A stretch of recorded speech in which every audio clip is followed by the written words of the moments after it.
get this figured out. This world gon' give me whatever I need until I get this vision out.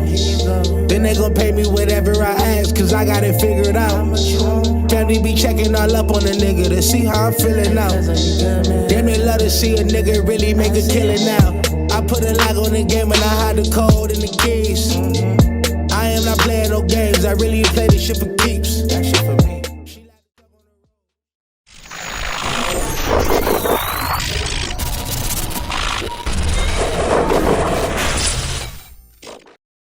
MaddenHeadz YouTube.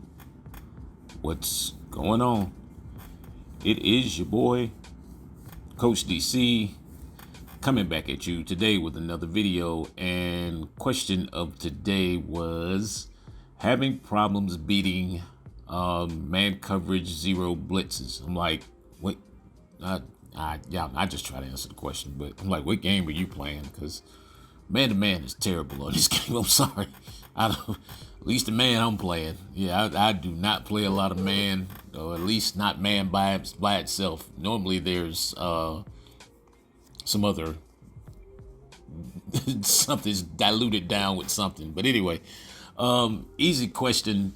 But for me, it's always curl routes and motion. I use motion to detect the man, and then I'll use a curl route to beat the man. Because normally, yeah, man does not hold up well against curl routes. In some situations, yeah, but in most situations, no.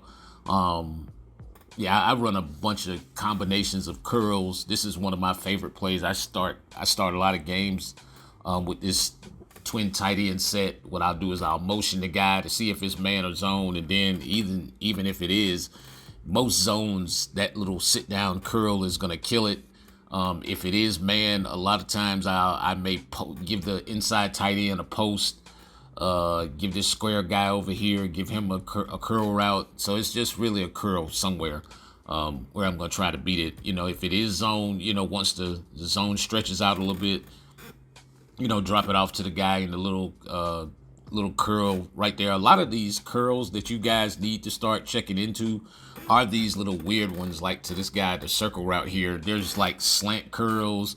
There's a whole bunch of like routes that end in curls, you know what I'm saying? But they may start, you know, with the little wiggle or whatever, what have you in them. So you just gotta kind of be aware. Motion wise, you see when I motion, the guy follows, he travels all the way across, and so that's how I know it's man to man.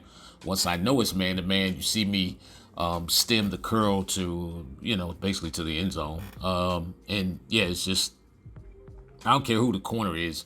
He has to be in the right thing. And if he is in underneath coverage or whatever, if I throw it on time and put the right amount of touch on it. Now, one thing they have done, they do guard the bullet curl route passes better. On here now, you have to kind of add a little touch to it, kind of throw it on time. You see he plays underneath right there, but still I throw it, you know, with a little bit of touch and a little bit to the inside. As you see, he was in outside leverage, so it's just an easy stop and catch. He's in a zero right there in the saw zero blast or whatever. Like I said, and then once you start to mix the motion into it, it's like, you know, in every situation you can motion a little bit and it'll give you a clue, you know, or in some cases it may open the zone up for you to, you know, be able to fit the curl in there, as you see right here. Just throwing it right there, right down the seam, let them stop right there. A lot of those times those guys are in a cover 4 or they're in a cover 2 where they're covering the deep halves, and they're just not equipped, you know, to stop in time enough to make a play on that kind of particular play. And like I said, you can motion anybody and kind of see if it's man or zone, especially if it's a zero and you see the safeties moving. When you see the safeties moving, you pretty much know it's normally going to be some sort of zero style blitz, or, you know, cover one, anything of that nature. But like I said, yeah, it's still kind of like same results. And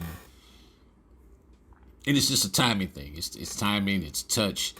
It's just, like I said, just not bullet passing it, which used to work, you know, with the curls, which made it a lot easier to convert them. But now it's just, you know, you just have to have a little bit of touch with it. Sometimes you can highball them. You see this little slant curl. Some of them you can actually stem them, to deeper yardage, like that one right there in particular, and just kind of, fit it in the window. And a lot of this stuff is timing though.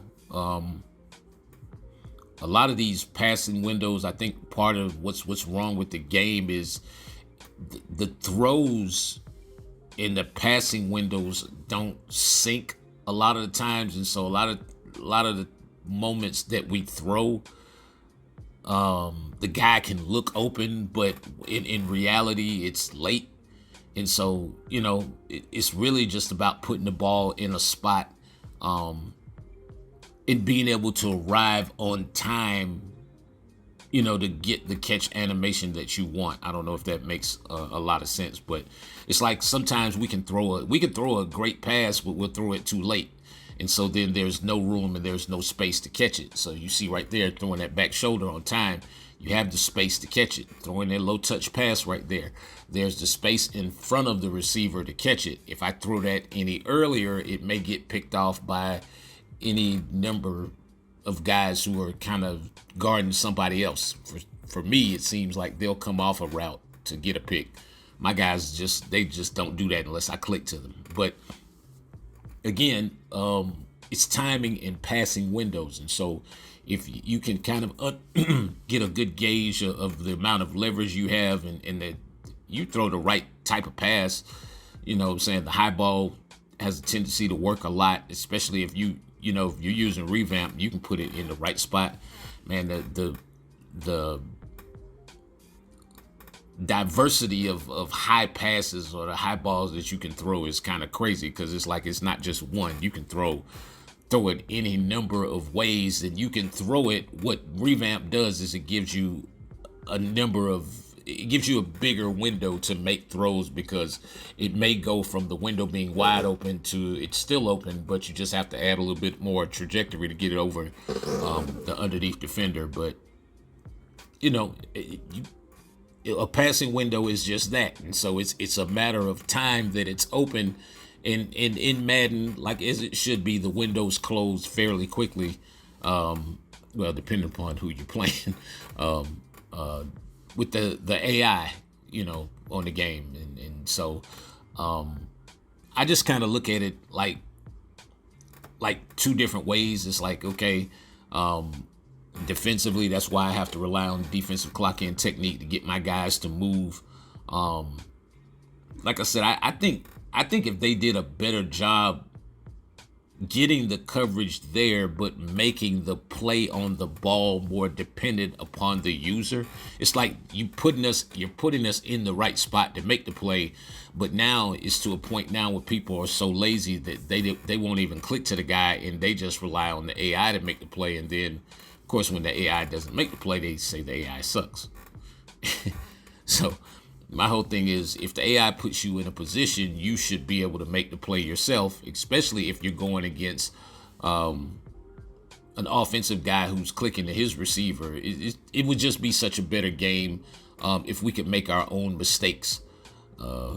Yeah, for whatever that means. But you know what I'm saying? In terms of just executing and finding the windows, sometimes, this game used to work where you could just throw out of breaks and normally good things would happen. Now it's so crazy, with some of the defenders and just some of the throws. If you throw it out of the break, the wide receiver you're throwing to, he may be bumping into his own guy, which will cause the ball to go God knows where. And so then you just end up, with a really bad unforced turnover. And so, again, it's always better to see the window you're trying to throw into, or, if you're able to anticipate it, if your receivers are running clean routes, then, you should have good success because the windows are there. Yeah, there's so many windows on this game, vertical windows, seam windows. It's just like a matter of timing when you can fit the ball in there. Can you step into the throw? Can you get the velocity on the throw? And so it's just a lot of different, y'all know how it is on this game. It's a lot of different variables that kind of always go along with success in Madden.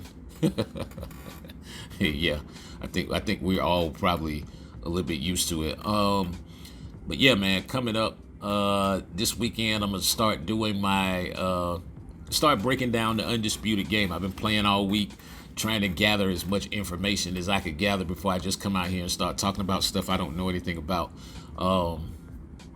Yeah, it's an interesting game. Some things I'm sure will be patched if they can. Yeah, the haymaker thing is kind of crazy, but if you want to learn, if you can box, man, it's a beautiful game. Anyway, man, it's your boy Crazy.